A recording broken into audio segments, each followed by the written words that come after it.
Hey everybody, how are you? Hope you're doing well. Do me a favor before we get started. I need you to hit that like button. If you're not a subscriber, I need you to do me a favor, hit that subscribe button and notification bell next to it so that you will not miss an episode. So we're going to talk about what is going on in the markets.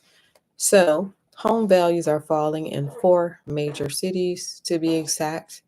Four major cities, those including Dallas, Denver, San Francisco, and Tampa. So if you live in one of those four areas, you will notice that home values are falling. So Tampa and specifically, it has fallen for the seventh straight month. Of course, some areas are still high, but they are noticing that the values are falling in those four major cities: Dallas, Denver, San Francisco, and Tampa. If you live in one of those areas, chime in and let us know what you are seeing. But the media is reporting that home values are falling in those four major cities. They are rising in other areas to include New York. New York is the highest, it's rising by 7.4%. Chicago home values are rising by 6.1%.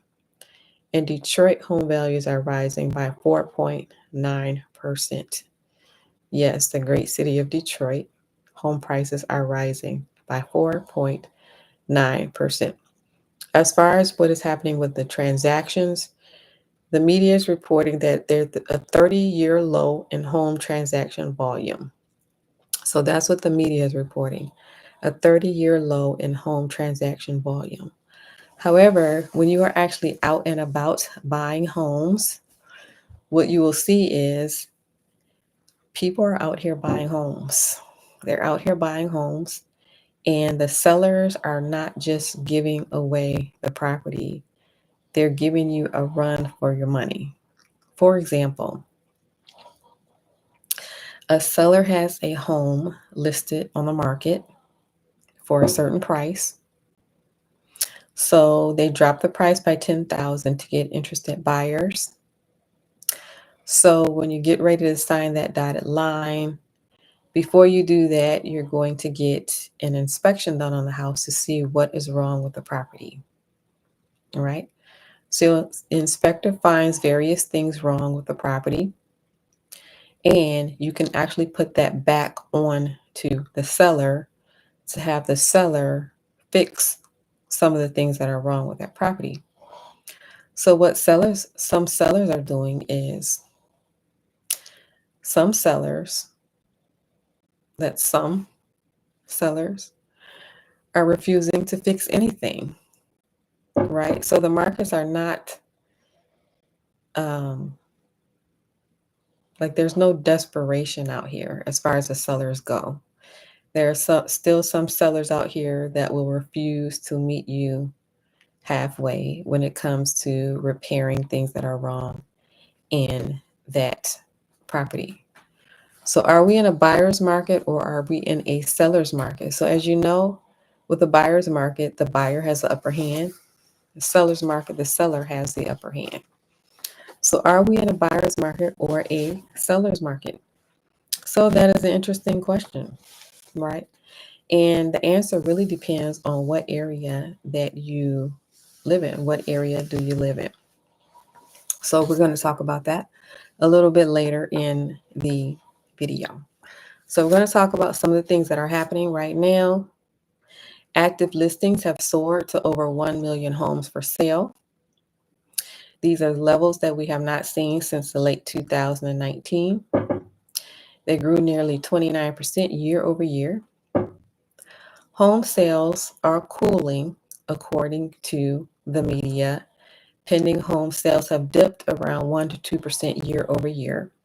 So this is what the media is reporting. Home sales are cooling, but if you're actually out and about looking for things to buy, people are buying right now. All right. So there's a little discrepancy between what the media is saying and then what is actually happening. All right. So people are out here buying homes right now in the current conditions with the high interest rates and with inflation. So the media is reporting there is a longer time on market homes now stay on the market an average of 53 days. So that's a good number to know if you are interested in selling a home, that it may take around 53 days to sell. So that's what's happening right now.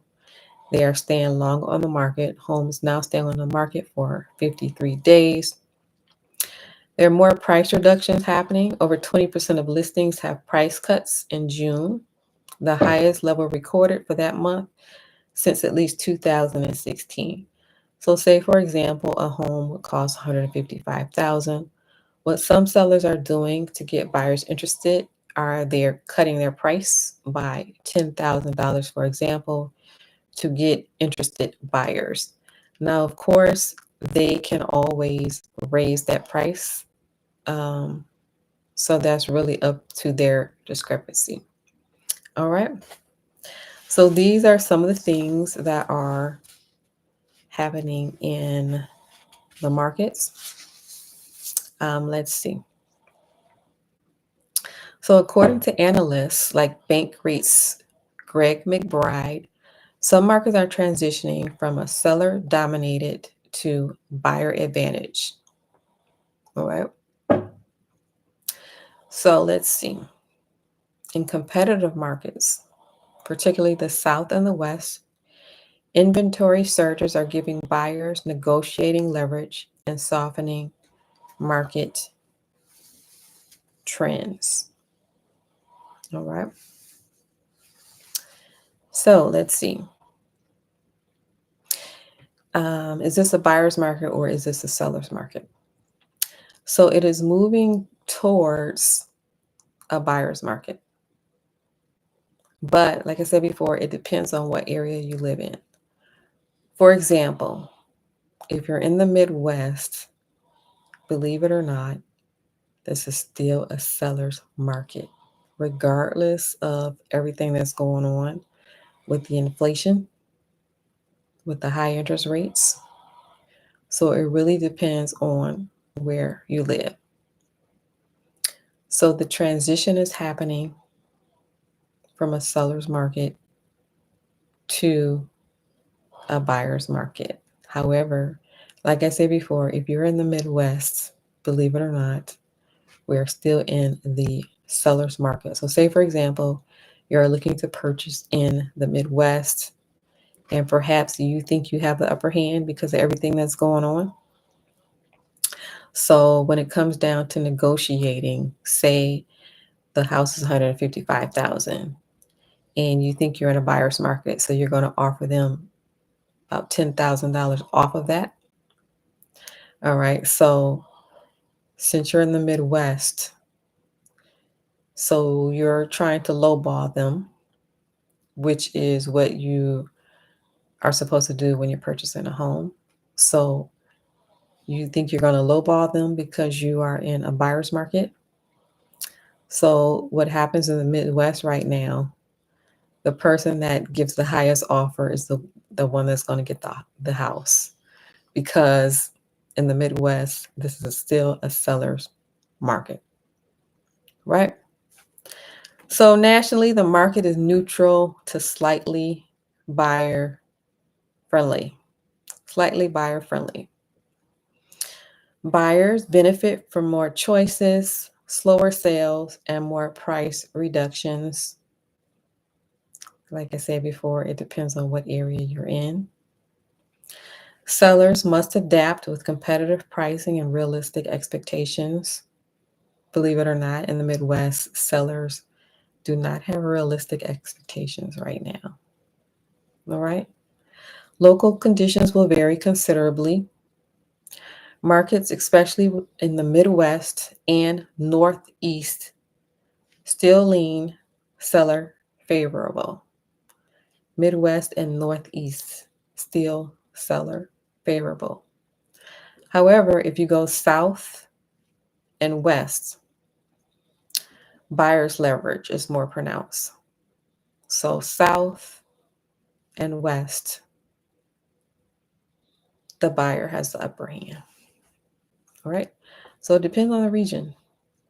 Midwest and Northeast, the seller still has the upper hand, meaning the one that comes with the higher price is going to be the one that gets the house.